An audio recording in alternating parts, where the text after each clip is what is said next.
Bunky. This is the old philosopher. You say you want to grow up to be the vice president of the United States because now you see someone of your own color and of your own nationality in office and you think there's hope. And up until now, your only hope was that you would grow up to be like Whoopi Goldberg. Is that what's troubling you, Bunky? Or if you're a little boy, you'd grow up to be like Al Sharpton? No. And if you were someone who was a Jewish girl, you grow up to be like Judge Judy. This is not up Schitt's Creek.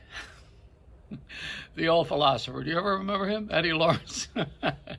You say that you wore a wool suit and it rained and you open your sandwich and the thousand layer walked off the cheese. You know. Why am I laughing? Because it was silly. We were silly back in the. We got to be silly again. We can't be so serious anymore. I thought when I was a kid I was going to grow up to be the Godfather. I was going to run Little Italy and every place else. But then I did drugs and I realized I was only a customer. So this is it now. You know, when you are looking at the world the way I'm looking at it, then you realize that it's all about us making it what it is. We are the ones who are the world. You know, I've heard that song before. But, you know, we do make it up, all of us, and we're celebrity crazy. You can't just, because someone's on television, that doesn't mean they're great, and you got to follow them and get autographs and worship them and wait till they drive a car, and then you buy the car because they're driving it, which is a little bit stupid. But a lot stupid, actually, you know. Why would I go out and say, what's in your purse, what's in your wallet? You know, I did that on Channel 10 in New York, in Florida, when I had a TV show years ago. I went to the mall. I had a sign on me, "What's in your purse?" I got the video somewhere on my YouTube. And I did this a long time ago, long before Capital One was advertising it. I shouldn't mention them because that's another ad. But, you know, this is the way people are. Art imitates life, and life imitates art. And I'm an imitation of life. Do you realize I'm an art? I'm an artist. That's why they call the Academy Awards Arts and Sciences and put them together. And what do you have? Some bad movies. Mostly, you have Netflix. They made a lot of money using all this time that we have on our hands to sell us a subscription. XM Sirius Radio, they sell us a subscription. Cable television, they're advertising every half hour, as is the new ad for AT&T, where you see their fiber. They're selling that like Verizon used to, and you got to pay for it. You pay premium channels for sports. You pay for extra editions on your phone. You pay for the time with downloading. You pay for the songs that you hear. See, they figured out a way to charge for everything, so everything has a price tag on it. When we were younger, when I was younger, we didn't pay for any of that stuff. It was all provided. You had a phone in the house that you paid maybe $8 a month, and that was it. And it had a 6-foot cord on it so that no one would go in the other room and have privacy.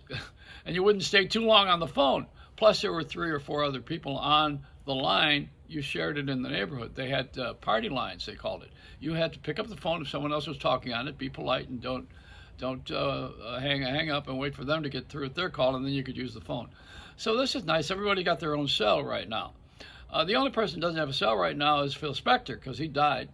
And he died with COVID. I can't believe it after all the things he's done.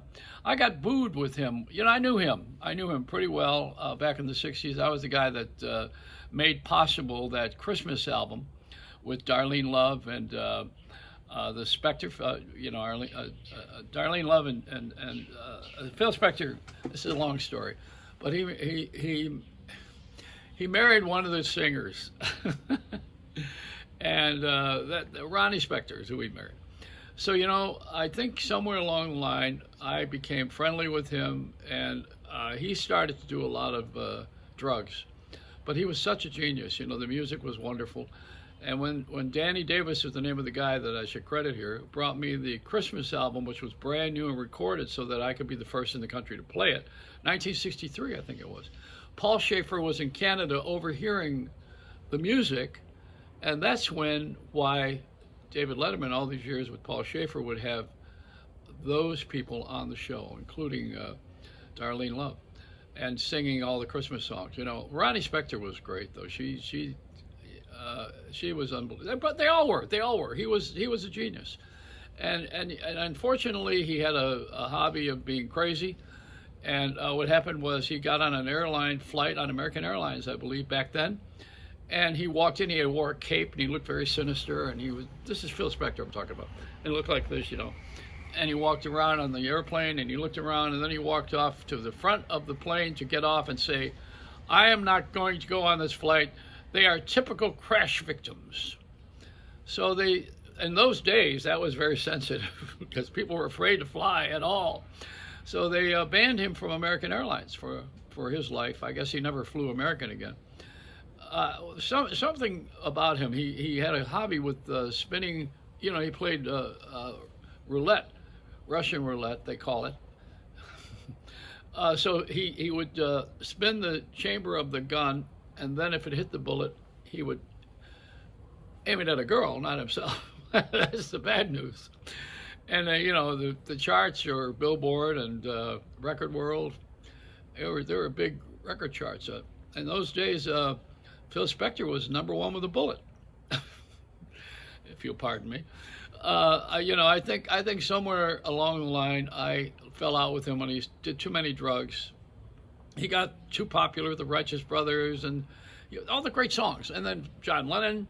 And everybody that got near him had to go to his house and start that buffet of cocaine and heroin and everything else that was on the table. That's where I got off the train. Anyway, I've been sober 40 years, and Phil is my age, and he's dead. So, you know, the end result is if you start to play around with the drugs, that's what happens. I did a song that, I don't know if you ever saw it, I did a Disney song. Nancy Reagan was against drugs when she was the president's wife. I mean, when she was the first lady. So I said, I got a song for you. And I went to them, because I used to go to church, the Bel Air Church with Ronald Reagan. And I brought it over there, and it was super careless, unrealistic, and you die from overdoses. So I brought that to them. Anyway, it's been a good ride for me, and Phil Spector, I'm eulogizing him a little bit now because I don't like his behavior in the later years, but what a character. And he had Jack Nitzsche, who did all the arrangements too, if you want to mention another name. And there were people like Hal Blaine, who was a drummer.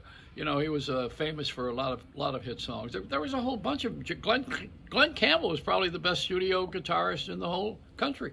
He was in L.A. at the time, and he was on a lot of sessions before he became successful, before Larry Weiss wrote Rhinestone Cowboy. So it's rich history. See, this music would get played again right now locally if we had local radio. We don't have local radio anymore. You have it, but it's not here. They do syndication, and they do shows from some other place in some cave, in some remote cave in the Himalayas where these program directors and these owners of the stations hide, because nobody can ever get to them. There's about a dozen people that own all of these stations, and it shouldn't be that way. If there's 2,500 stations, there should be maybe 2,000 owners. You should maybe get about five radio AM, 5 FM, and 7 television, or the other way around. That's the way it used to be. But they screwed that up because they got greedy, and even these companies like iHeart are bankrupt, and Clear Channel, which became, what did that become? That became iHeart. The other one is bankrupt too. What's that? There's another one of those companies that took everybody down on a sleigh ride. Cumulus. Yeah, good name, huh? It's like a cloud. So here we go, where we have a bunch of people who don't know what the hell they're doing. You got an FCC commissioner that wasn't in radio. You got somebody who's in the government that doesn't know government. That's why I like Joe Biden. The only reason I like him, he's my age and he's experienced. That's it. I don't care about anything else. I'm experienced and I'm my age. And when I grow up, I want to be like Pee Wee Herman. Now go Google him. It's a Reynolds Wrap.